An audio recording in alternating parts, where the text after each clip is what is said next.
It can be easy to forget the panic of those early days of the pandemic when we didn't know how it was spread. We didn't know how safe we were. We didn't know what to do. The problem is, once the government declares an emergency and imposes policies that inhibit our personal freedoms in the name of safety, it is hard to undo those restrictions, even when the immediate danger has subsided or maybe never even existed. Remember that the next time you're taking your shoes off at the airport.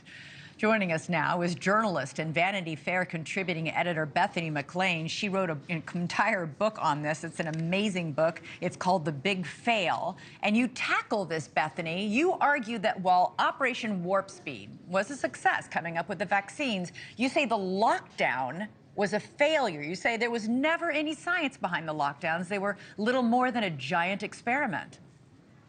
I think that's true, and I really wish that today's hearing had focused on that, on the measures we took to try to blunt COVID rather than the political theater that the hearing became. But that's a little bit of an aside. Not only there really wasn't any science behind it, and in a way it was almost anti-science.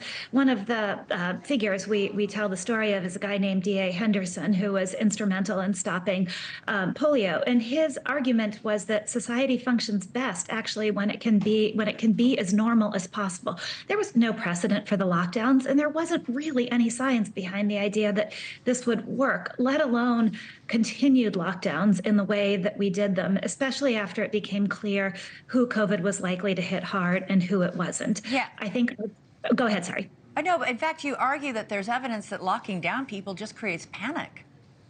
It creates panic, and I think there's also evidence that it affects the least well off among us. COVID spreads in small contained spaces. So if you send people who live in multi-generational housing back into their apartments, well, you're going to spread COVID more than if you allow people to be outside circulating. So the lockdowns were also a real, very symbolic of the inequality in our society, as you pointed out in the intro. The lockdowns, did they save any lives? Because China was locked down severely for years. And when China finally lifted the very strict lockdowns, they had 1 million deaths in 2 weeks. It just feels like it postponed the deaths. It didn't prevent the deaths. Yeah, so overall, it's very hard to tell any correlation between death rates and lockdown, the severity of lockdowns. For sure, if you could lock down to the extent where you kept everybody in their own separate box for however long a virus was out there, the virus isn't going to spread, right? But is it feasible to do that? And if you can't do that, and you can't even come close to what China did, because we're not an authoritarian society who's willing to use police to keep people in their homes, then is some small little bit of locking down that disproportionately favors the well-off, is that worse than no lockdowns at all?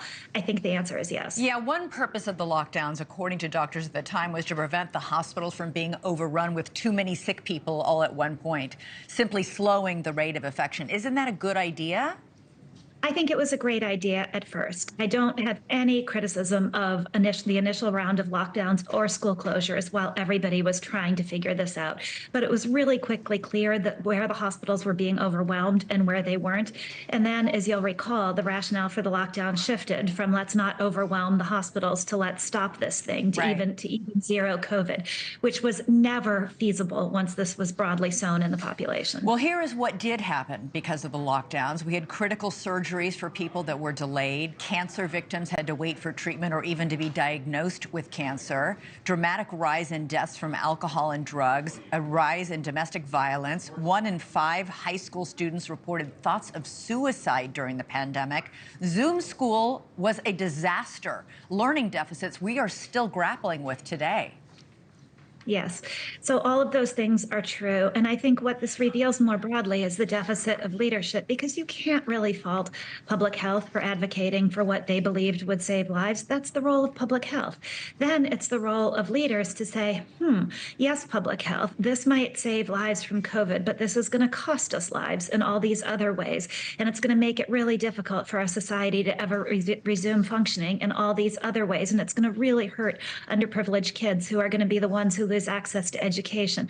So let's think about how we take into account all this broad, multifaceted sets of issues, and then your political leader, are going to come up with an answer for what we should do.